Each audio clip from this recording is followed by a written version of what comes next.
So now, from today's actual topic that I am going to speak is about qubits and quantum mechanics.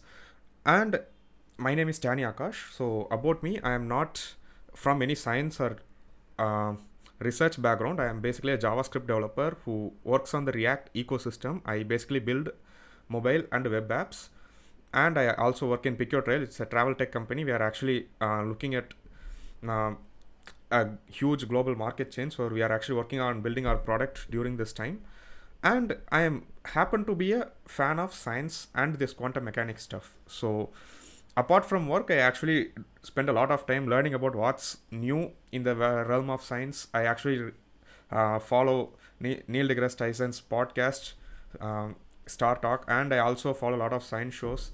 So that's how I actually came across the quantum computers. So recently, Google achieved quantum supremacy, and I have been following quantum computers for almost a couple of years now, and I feel it's a right time for everyone to actually come and learn this technology. So to learn quantum computers, the first step we need is actually learning about the physics that drives that computer. So just like how we learned classical mechanics back in our college and school life, it would be really useful if we learned about the quantum mechanics that actually drives the quantum computers. And that's why I actually decided to do this session. I actually planned this session for a long time. So what we are actually going to learn here is we are actually going to learn what these quantum computers are, what's driving these quantum computers, and how these quantum computers are going to work. So today we are not going to learn any of the programming or tech stuff. We are just going to learn science and the science that is driving the tech behind the quantum computers. So let's get started, folks. Qubits and quantum mechanics explained. So it started in October 23, 2019. That's the day when Google announced that they have achieved quantum supremacy. So quantum supremacy, the term might be a little intimidating. So if you have any questions, we'll do a Q&A after I finish my talk. So where I'll explain everything to you. So quantum supremacy basically means they have solved a problem using quantum computer. They solved a problem using quantum computer that is traditional computers basically it's impossible to solve. So if you run the same problem in a traditional computer, it's pretty much impossible. You'll never be able to solve that problem. So Google actually built a 54 qubit Sycamore processor. The processor name is Sycamore, where they actually try to solve a problem where they are verifying if a given set of numbers is randomly distributed or not. The problem statement is simple. They were checking if in a given set of numbers are the numbers being randomly distributed. But the set is actually pretty large. It's so large actually. If you were to solve this problem in IBM Summit, which is actually the fastest known supercomputer, classical supercomputer known to man at the moment, it would actually take 10,000 years to actually solve this problem. So for such computer, it takes 10,000 years, but for Google's Sycamore computer, it actually manages to solve the problem in 3 minutes and 20 seconds. If you ask me, that's really awesome. Now, everyone might be wondering, okay, quantum computers are really fast. You gave it a problem that usually takes around 10,000 years to solve. It actually solved it in 3 minutes and 20 seconds, which means you can literally do anything in quantum computers. That's actually not the case. To be honest, quantum computers are not as good as our traditional computers for many tasks. Quantum computers are only as good as our own computers, but they excel at certain problems. They do some things really fast than the normal computers. So the first thing you need to know about quantum computers is a quantum computer runs on a qubit instead of a traditional bit. So this is where actually many developers might have learned about bits a long time back.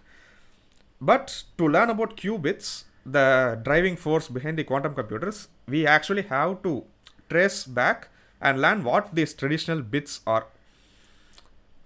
So first we will be learning what these traditional bits are. Then I'll teach you guys what a qubit is, and I'll also explain why quantum computer is not something that we can use as a daily driver, but it's basically like a quantum processing unit. Like right now we have CPUs, central processing unit, and we also have GPUs, graphic processor unit. Likewise, in the future, we might have QPUs, quantum processing units, or probably we'll just use quantum computers completely in the cloud, only as a remote system for solving certain problems. So let's start with the traditional thing, bit, the basic fundamental unit that's driving the classic computers. So in the computer term, bit is basically a unit of information which it's being stored. So modern computers, whatever data you give it to feed it to a computer, it basically the most smallest term it's storing the data is called a bit, and a bit can have two values. It can have zeros and ones. So a computer stores values in zeros and ones, and these zeros and ones are called bits. But that's the technical explanation. What's the basic physics behind this storage? So these zeros and ones are basically flow of electricity. So in the hardware level, it's basically whether it determines whether a transistor running in your processor should allow current to flow through it or not. If it's zero, it basically will not let current to pass through.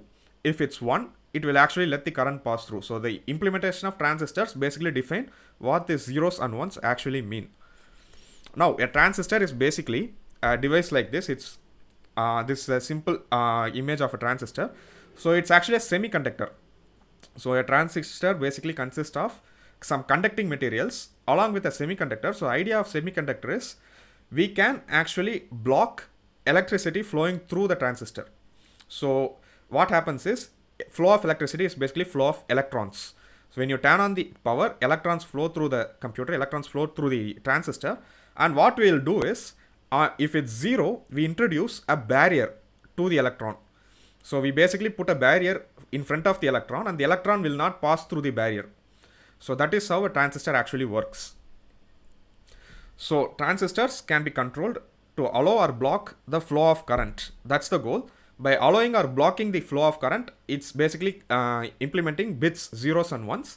And to block the flow of current, this is the important part, transistors actually have a mechanism to block electrons. So what transistors do is they introduce a block of insulators in between the electrons. So what happens is the electron traveling throughout the transistor actually hits the insulator and it won't be able to pass. That's how transistors basically block the flow of current. Now the flow of current is blocked using a barrier of insulating materials, which I already explained. Now on the on state, there will not be any barriers at all. On the off state, there will be a barrier at certain size enough to block an electron. Now this is where things get interesting. So modern transistors in the recent days, they are actually getting smaller. They're actually getting really small. That the smallest working transistor that ever created right now is 1 nanometer. So this 1 nanometer is actually really small size, and that number performance of a computer is directly proportional to the number of transistors present in that computer. So what modern CPU development does is they shrink the size of transistor inside the modern chips, and they push as much transistors as possible into those chips. So transistors obviously consume some electricity. Transistors also have some performance overhead. So the chip should be optimized in such a way that it doesn't consume too much electricity, it doesn't produce too much heat, but it also has a good number of transistor count so that it can process large amount of information. So Apple's mobile phones currently, the A13 Bionic has 7 nanometer chips. So these 7 nanometer chips are what that powers the Apple's mobile processing speed. And Apple currently announced that they are having 8.5 billion transistors in their mobile phone. So imagine they have a 7 nanometer chip where the transistors are of size 7 nanometers, and they have close to 8.5 billion of those transistors installed in that single chip. Now this 7 nanometer, I'm not sure if many of you guys can understand the size. So I'll show you what nanometer size is by comparing it with other things. So a red blood cell, a human's red blood cell is basically 10,000 nanometers. That's how big a red blood cell is. And the bacteriophage virus, one of the common virus that's found in human being, that's 15 nanometers. And we have the modern transistors, that is 7 nanometers. Now I can assume you can picture what the size of transistors actually are in this scale. So this covers the modern transistors, but the thing that we are actually running into a problem with this reducing size of transistor is smaller the size of the transistor, it also means smaller the size of barrier that is blocking the electron. So a work of transistor includes allowing and blocking the flow of electrons. But when you reduce the size of the transistor so small, the barrier that is blocking the electron also gets too small. But theoretically, as per classical mechanics, an electron cannot pass through a barrier of insulator, no matter how small it is. That's how we know. So many didn't expect any problem while they are shrinking the size of the transistor. But what happened interestingly is the barrier gets too small, it actually entered the quantum realm. That's the interesting part. So Ant-Man fans from Marvel, you guys know what quantum realm actually is. If you get too small, it enters the quantum realm and stuff gets weird. So this is where the interesting stuff happens. So what happens is the electron basically teleports through the barrier. Literally teleports through the barrier due to a property called quantum tunneling. So right now, we tried reducing the size of the transistor so that we can accumulate more transistors into our processor. But what happens is, by reducing the size of the barrier, the electrons started teleporting through the barrier. So I'll explain what this quantum tunneling actually is in a while. Let's actually see how to handle this quantum tunneling in this video series. So let's start. Property 1, quantum tunneling. A quantum tunneling is basically where particles, they don't move, instead they teleport. Yeah. So in classical mechanics, flow of current is basically flow of electrons through a metal or any conducting device. And in the nuclei, an electron basically rotates around proton. That's how we actually modeled the atoms and all.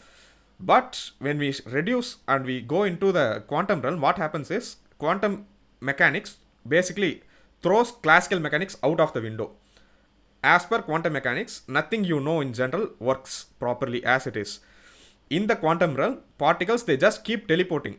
So how the entire structure goes is, we have an atom and we have electrons, and basically what we observe from the classical mechanic world is electrons moving. But what actually happens in the quantum realm is, these electrons, they keep teleporting here and there, and there is no actual logic to where these electrons appear when they teleport. Now you might be wondering, okay, the electrons are actually teleporting, then how are we actually seeing that electrons are rotating around the atomic nuclei? Basically what we modeled are all basically electrons are flowing through a metal and these electrons are rotating around a atomic nuclei. Then why is it actually teleporting inside quantum mechanics, inside the quantum realm? So that's a question that no one's been able to answer. Basically we know very less about the quantum realm. But what we do know is, what we are observing from the normal realm, from our perspective, is that the places where the electrons have the highest probability of appearing after teleportation is what we actually observe. So the observed path, we are saying that electrons are moving in a round orbit around the atomic nuclei, is basically that round orbit has the highest probability of getting a teleported electron. So now everything looks like magic, everything looks like too weird, but that's how actually quantum realm works. So what we are observing is basically the highest probability of an electron's position. Likewise, what we measure, what we interact with our actual daily life, the flow of current, flow of electricity, they are all basically the highest probability of something happening in a quantum realm. Now, this is all the qubits and stuff. So what we learned is we cannot create smaller transistors. So we cannot go less than 1 nanometer, and we cannot actually add more processing power. But there is also another problem with the traditional bits. That is problems that have exponential complexity.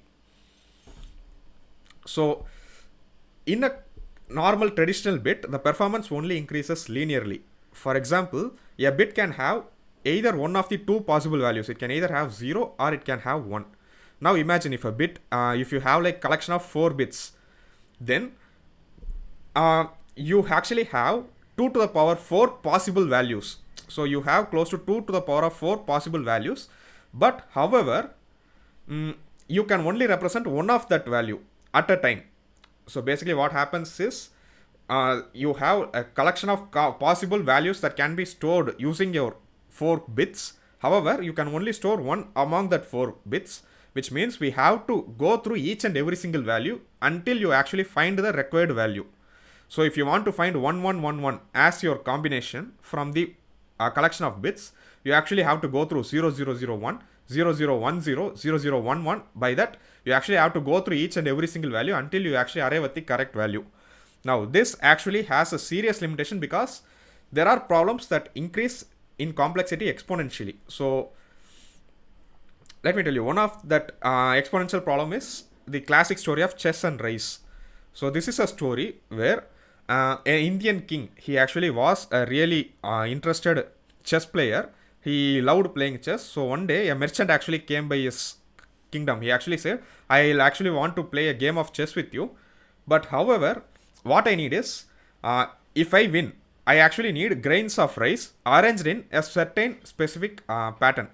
He told the king that when he wins the game, he wants the grains arranged on the chessboard in a way that he actually specifies. So king agreed.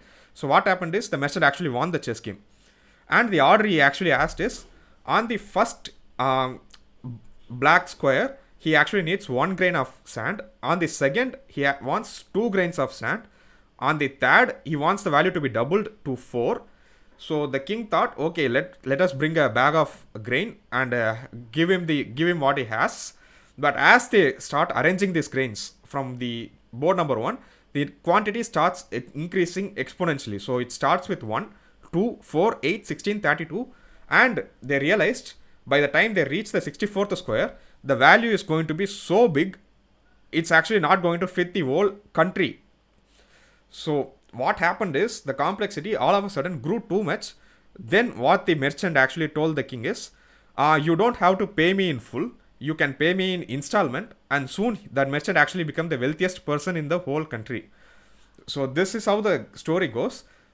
The reason I told this story is because there are problems that increase in complexity as exponential, just like this. So for example, we have a modern cryptography. So we have modern encryption. So how this encryption thing works is, we are actually doing prime factorization of a very large number. So we have a 1024-bit number. What we will do is, we have a prime factor on the server side. Technically we have a prime factor, and only the people, only the player servers or machines that knows these prime factors can actually decrypt that code. So that is a problem that is exponentially complex, and traditional computers to do this calculation, or traditional computers to solve this problem, they take a long number of time. For example, like I said, the uniformly distributed set by the IBM Summit, it actually takes 10,000 years. But these quantum computers, they have a unique property to them which actually solves this kind of problems easily. So let's look into qubit. So recently we learned about what a bit is. Bit is basically flow of current through an electrical circuit, where basically what bit is, transistors decide whether it should allow current to flow or not. But you cannot go too small with a traditional bit. The reason being, when you go too small, you enter the quantum realm, and classical mechanics no longer works inside the quantum realm. You won't be able to control the flow of electrons. So you are stuck with having a performance limited computer for exponentially complex problems. But a qubit is different. So the idea behind qubit is, let's take one of these quantum particle and control it. That's the idea behind qubit. So instead of relying on letting electron flow through a electrical circuit, let's just control that electron itself. So what the scientists did is, electron has some property. For example, let's say electron has spin property. So what happens is, an electron can spin horizontally or vertically. So what they will label is, if it spins vertically, it's 0. If it spins horizontally, it's 1. So now we have zeros and ones, the traditional bits used by the computers. So based on the spin of an electron, we can specify 0 or 1, or we can take some other particle like photon. Photon is also a quantum particle. It's also a basic fundamental particle, and a photon has polarization. It has horizontal and vertical polarization. So we can simply label vertical polarization as 0, horizontal polarization as 1. And if a photon is vertically polarized, we have some output.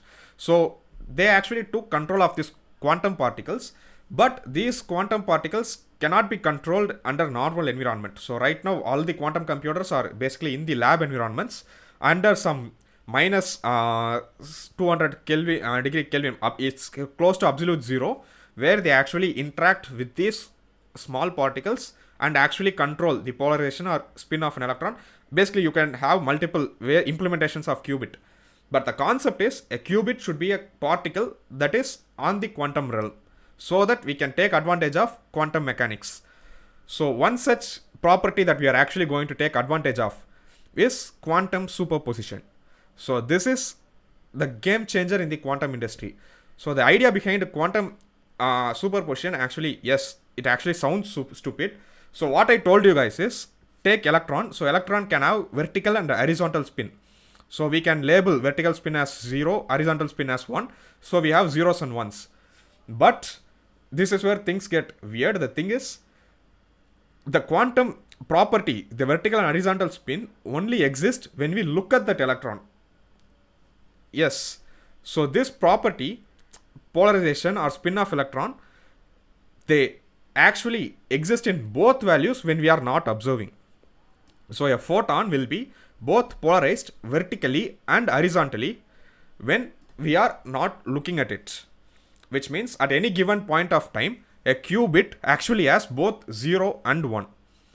Yeah, it okay, actually, I don't know if I am actually making sense, but that's how it is. This actually, it's a mind bender. People are actually, they can't explain this property. They just know that it works like this. So a photon basically is both horizontally and vertically polarized until you actually go and look at that photon, until you actually have a way to observe at that photon. Which means a bit can be either 0 or 1, but a qubit can be both 0 and 1. Which means 4 bits of qubits can actually have all the possible 2 to the power of 4 values. Like I said, when you have 4 bits, in the normal bit, you can have just one of these 2 to the power 4 values. But in terms of qubits, you actually have all the 2 to the power 4 values. And the simplest way I can actually picture explaining this is this video. So that's the qubit basically in superposition state. And when we actually try to observe that qubit, it actually gets collapsed to one value. It either is 0 or 1 when we are observing it. And when we are actually not observing it, it is both 0 and 1. So by taking advantage of this property, what it does is, previously in the bits, we actually have to search all the possible values. So we have to search through 2 to the power 4 possible combinations to arrive at the correct value. But what we do in the qubit world is, we eliminate the unnecessary values. We have all the values already. Just by having 4 qubits, we already have all the 2 to the power 16 possible values.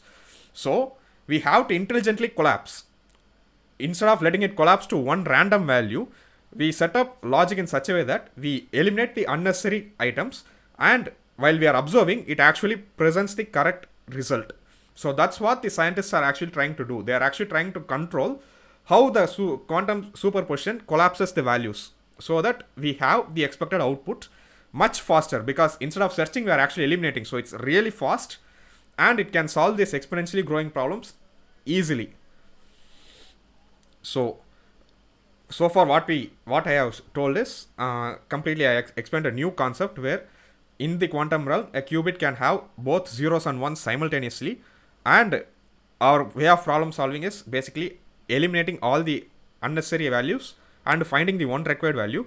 Now let me tell you how fast that actually does. So let's take modern database search for example. So database search is a well-known problem that takes regular computers O of n. So if there are n inputs, we actually have to go through each and every single possible item in the database, and we have to arrive at a result, and the worst case time complexity for that database search is O of n. However, for the quantum computers, the same thing actually happens in O of square root of n. Imagine it's square root of n, which means if you have a DB with 10 million entries, the time complexity needed is just 3062. Which means quantum computers can search through a DB within few seconds. And more the size of db increases, the time complexity doesn't increase that fast because it's square root of n. The reason why it's square root of n is because its qubit can actually store more values instead of 0 and or 1. By storing 0 and 1, it can store more values, so it can search more items at a time. Then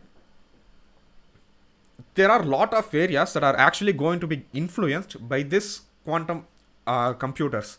Basically, database search is one small example. So the next immediate thing is cryptography. So like I told you, cryptography is basically, right now, it's all the strong algorithms are based on prime factorization, where you factorize a huge number into its common prime factors. The algorithms may be implemented in any way, but the basic logic is we have to factorize such a prime number to its prime factors. So for a normal computer, we have 1024-bit security. Basically, we have a number that has a size of 1024 bits, and for factorizing it to its prime factors, it takes close to 10,000 years. But quantum computers, they can just crack that down in a matter of seconds. So basically, quantum computers are going to leave the whole world vulnerable when someone actually implements the code breaking algorithm.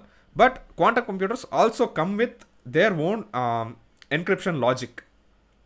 So quantum cryptography is there, and the best part about quantum cryptography is, while normal cryptography can be cracked by traditional or quantum computers, there is a way to crack, but quantum cryptography is much stronger. It's pretty much impossible to crack such cryptography. So quantum cryptography is going to be first area that is going to immediately get influenced by this quantum computers. Then we have chemistry. This is chemistry, where in modern chemistry labs, the theoretical chemists, what they actually do is they run a lot of simulations on normal computers. So before they actually come up with, there are a lot of costly elements and all, where the element themselves are limited. For example, radioactive materials and all, they are limited. You cannot waste them on theory to do research. So what they do is they run simulations on the computer. But these simulations, they tend to be very inaccurate or too slow for traditional purposes. The reason why they are actually very inefficient is because the simulations actually grow exponentially complex. One molecule will interact with another molecule, and these two molecules actually interact with 4 more molecules, just like the chess problem that I told you. 4 becomes 8, it becomes 16. So now an exponentially growing problem cannot be handled smoothly by the traditional computers, but quantum computers can simulate these things more efficiently, which means we can immediately validate any kind of theoretical chemistry concepts that we come up with. So quantum computers can easily solve all of these problems. Then we also can run biological simulations. This is a huge advantage. So basically what happens is, we create some vaccines or drugs, and we actually want to test it against a human body. Then this kind of simulation cannot be run using traditional computers. The reason being, there are so much complexity in our body. There are various factors that we have to consider, like how a protein will behave, how our immune system will behave, how individual organs, the hormones will behave to that drug. But however, if we can model our human body inside a quantum computer, it can actually test whether a drug can cure a disease, and it can also test whether a drug can actually solve any kind of new illness. And it is also possible to customize a drug for individual bodies. For example, I might be allergic to a certain drug, while some other person, that drug might work well on him. So it might be possible to customize the drug to work with me, to solve my illness alone, because they can simulate my body inside a quantum computer, how my body is going to react to that drug inside a quantum computer. So if you look at that, that's really something awesome that we can achieve through the quantum computers. Then pandemic response. So right now we are actually in middle of a pandemic, where we are actually crunching numbers. We are actually building graphs to see how the graph will spread, how countries should respond, how fast economies will collapse.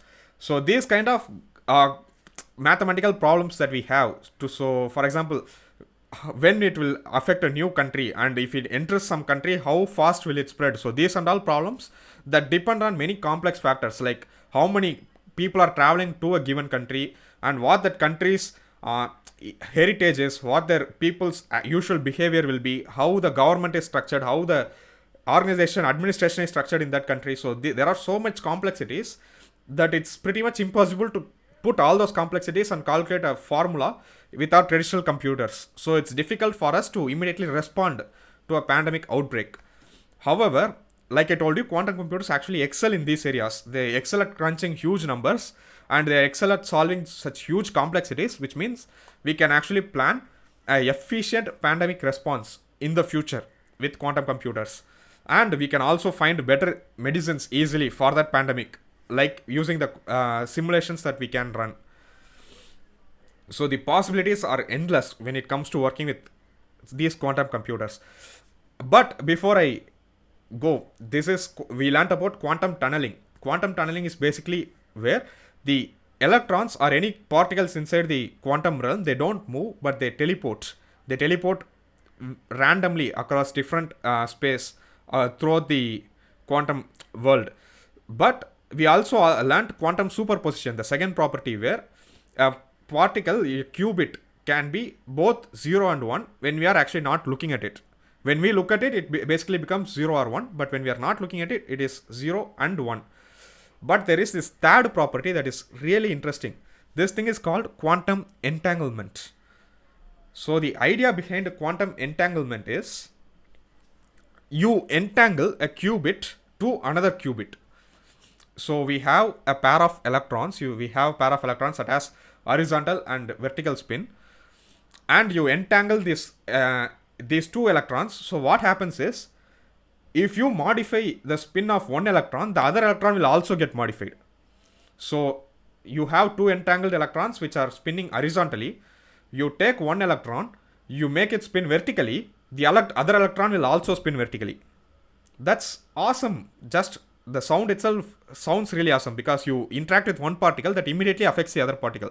But where it actually gets more interesting is, in quantum realm, distance is not at all a term, because you know particles, they basically teleport, they don't even travel.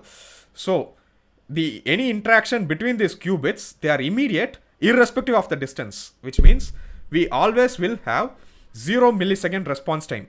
So you interact with one electron that is entangled to other, the other thing will respond with 0 time lag, and the other thing can literally be anywhere in the universe. So once you entangle the electron, you can have it in one galaxy. The electron can be in one galaxy and the other electron can be in a different galaxy. You interact with this electron, the other electron will immediately respond. Because quantum realm, there is no such thing as distance. Yeah, it's actually getting even more complex if I put it that way, but we will get there. We'll understand why these particles are working like that somewhere in the future. But right now, this is a game changer. Again, imagine all the things you can do if you can actually achieve 0 milliseconds response time on the qubit particles. Yeah, obviously you will have faster PUBG game response. You can play a better game, but there are other advantages too. So let me also tell you an interesting scenario you might already have come across. So you basically know this scene from Infinity War, where Thanos actually snaps his fingers. So this thing actually happens in Earth. Meanwhile, the place where the effect of that snap is felt, they are actually spread out across the whole galaxy.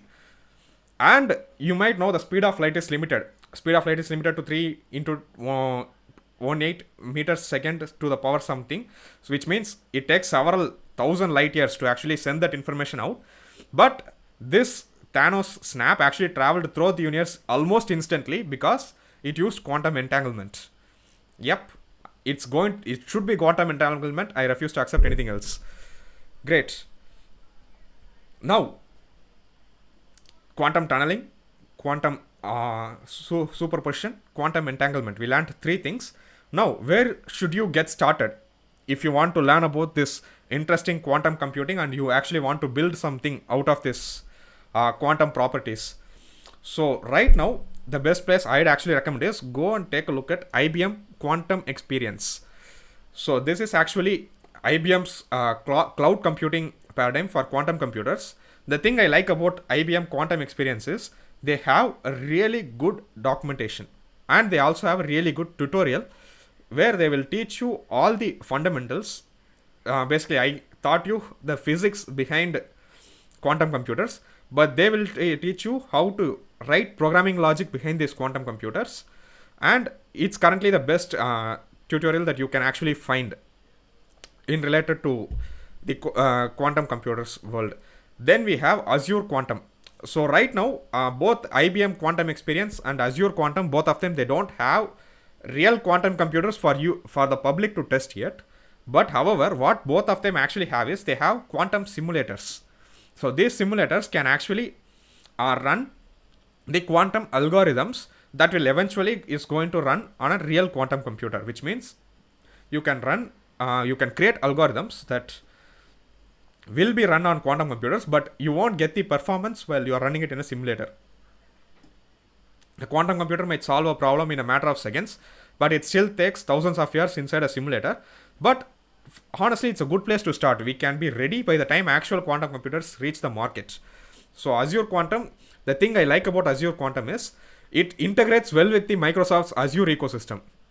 And Microsoft has a really good Azure ecosystem already for C# and C# set of tools. So they introduced a language called Q# for quantum computers, and this Azure Quantum fits really well inside this Azure ecosystem. So if you are already using Azure, you can actually try Azure Quantum as your choice. And recently, Amazon AWS also joined the market where they introduced AWS Braket, which is relatively new. You can actually try it out. They have really good simulators built so that you guys can go and experience it firsthand. And that actually also concludes my session for the day. Thank you guys for watching. So now I can actually start taking Q&A. So this is my site, dannyakash.com, and I'm available on Twitter at danny_akash_. That's my handle. Now, if you have questions regarding this session, we can have a small QA where I'll actually address your questions. And I also don't know how to.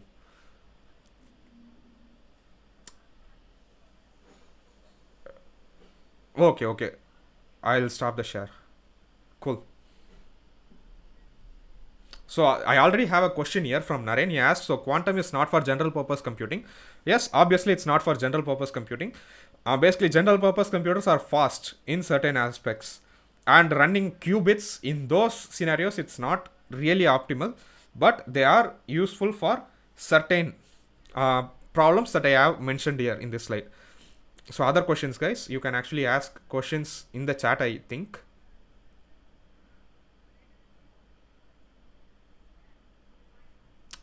Yeah, I have started to see that.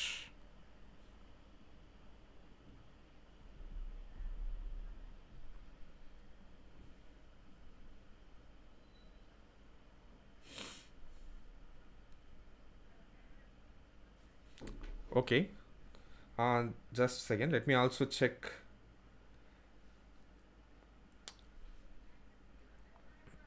my Twitch. So basically, this talk is also being live streamed on Twitch. Maybe if someone has asked any questions there, I can also answer that.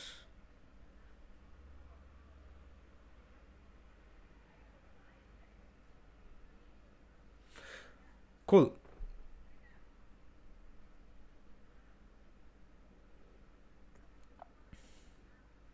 Okay, where are the key use cases quantum computing is being used currently? That's a good question. So the thing is, we basically solved one of the most basic problem just now. We just recently achieved quantum supremacy, which means we just actually solved a really basic problem, which means there is a long way to go to actually put those computers to actual practical use. And there's also this thing, whenever someone actually gains real quantum powers, they will actually break all the encryption and all. So I'm yet to know that there are actual places that are using quantum computing yet, actual powerful quantum computing. But what people feel what the people feel is for quantum computers to be available for general audience through cloud or any other hardware means will take close to 5 years, 5 to 10 years. It depends.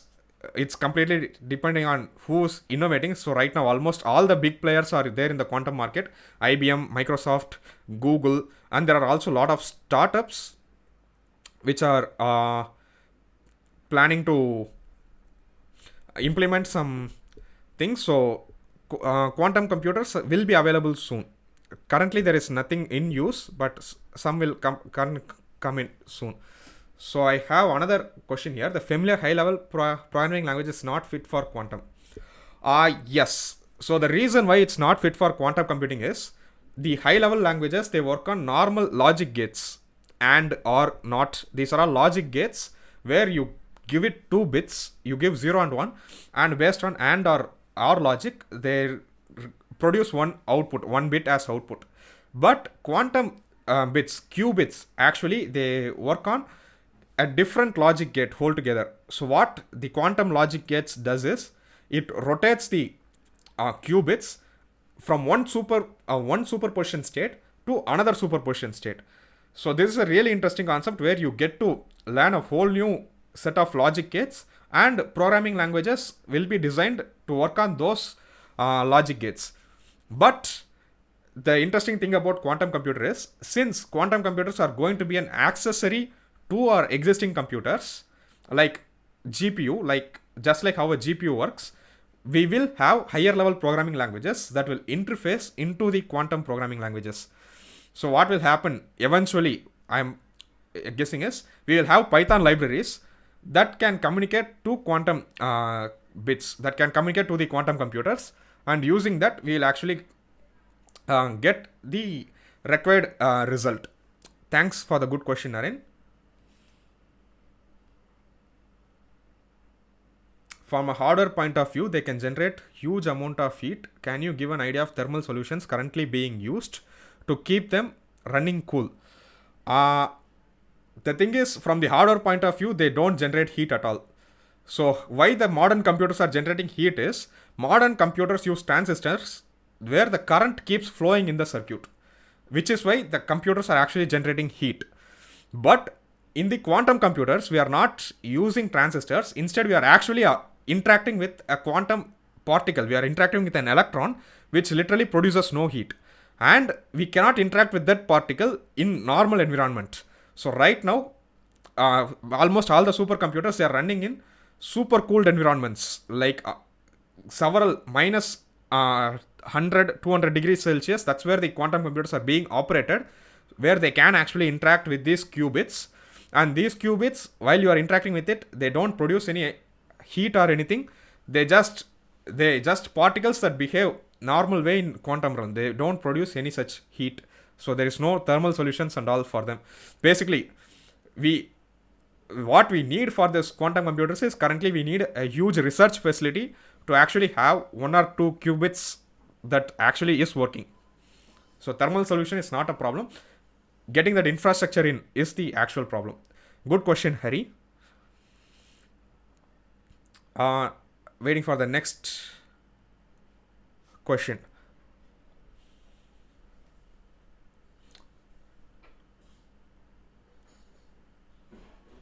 And also, some questions were actually asked to me before I came into the talk. One interesting question is,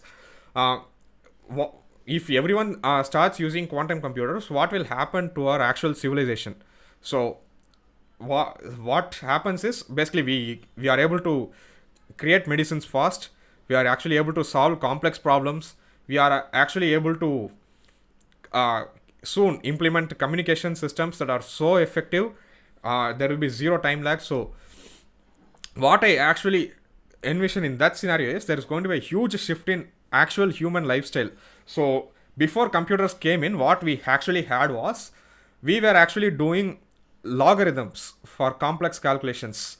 We were using that never stopped us from doing science, but we were using traditional paper and pen to actually work complex problems, and our normal life involved working in farms, working in fields. So introducing computers had a drastic impact where we are currently working at home. We are just sitting at home working with our computers. So the paradigm shift is really huge. So I am actually expecting another huge paradigm shift that's actually going to redefine everything that we know now. So if you go back in time and tell the people from the past that there are some computers like this where we interact with video call, we do live stream, they will be really shocked. Like that they won't be able to imagine that kind of stuff happening.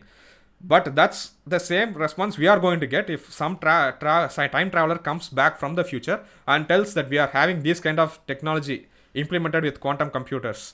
So from what I can see, it's really going to be exciting once quantum computers actually uh, get into the market and people actually start building stuff with these kind of computers. And it's also a good time for us to actually start learning these programming concepts.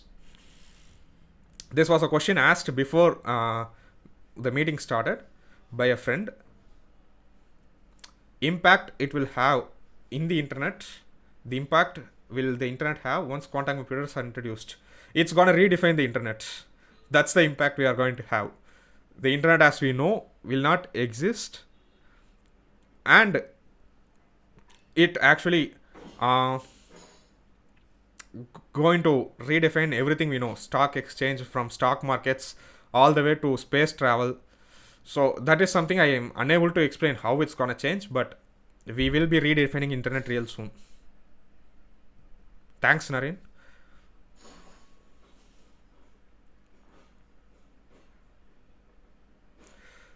So I think we can finish up the session for now. So what's the role of gaming in quantum computing? Don't console will be leveled down. Okay, this is a really interesting question, Prajit. So I was actually gonna close the session itself, but uh, gaming actually has an interesting application. So in games we have fluid mechanics where you simulate how a liquid will behave inside a game. For example, we have Shadow of Tomb Raider, where you interact with real catacombs and you travel through tombs where there are a lot of rain, actual fluid mechanics going on. There will be a lot of game physics happening. So these fluid mechanics are not accurate yet because simulating a fluid actually requires so much complexity, and simulating such high level physics graphics can also be adding to complexity. But when we have quantum computers, what we can expect is this fluid mechanics will improve so well that it will be actually feel like you are interacting with a liquid inside a game. The game physics are gonna skyrocket so much that yes, we will have gaming specific quantum computers too, where you can simulate this kind of physics, complex physics.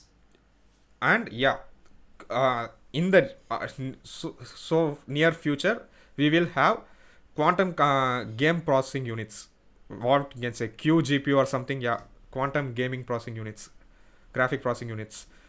Good question, Prajit. So like I told you, after this session you can reach out to me on Twitter. uh, Let me also share my Twitter URL here, Twitter handle on the chat.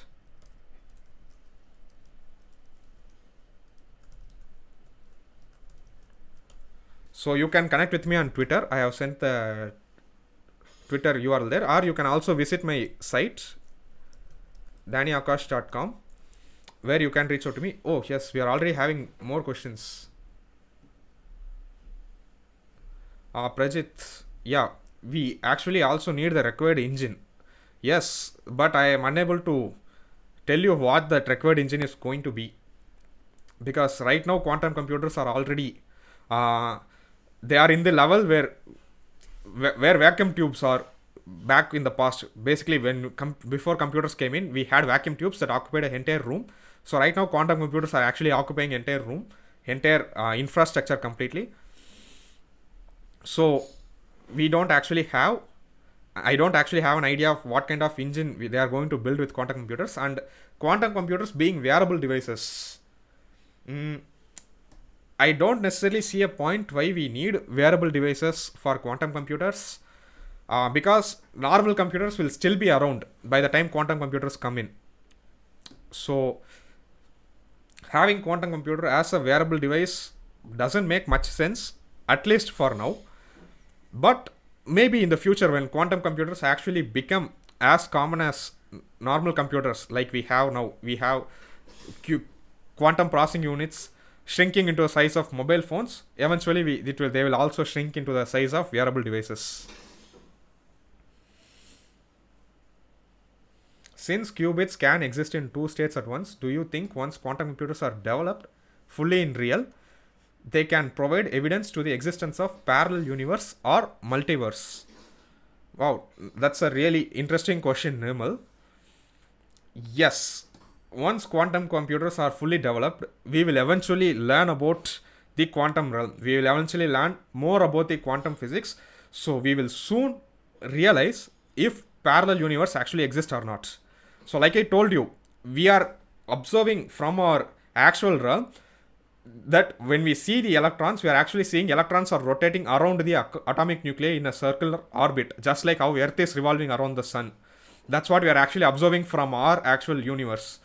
But that is basically the highest probability of the position of an electron, which means there might be some other place, other universe that might exist that will observe a different position of that electron. So there is actually a chance we might actually discover parallel universe. That's something that's really interesting to know. I'd actually like to know when they actually do discover the existence. But for now, let's just keep it as a speculation directly. Yes, Shaktivel, we can actually close the Q&A. Thanks a lot for participating, guys. Connect with me on Twitter. I'll be happy to chat with you all. See you on the next Geek Night. Eventually, I'll be doing a lot of... and big thanks to ThoughtWorks for arranging this session. Bye.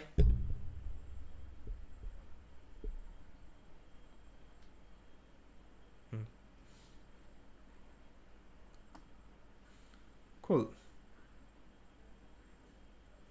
Yes. Bye, guys. It was a really good session. Yeah. I'll stay back.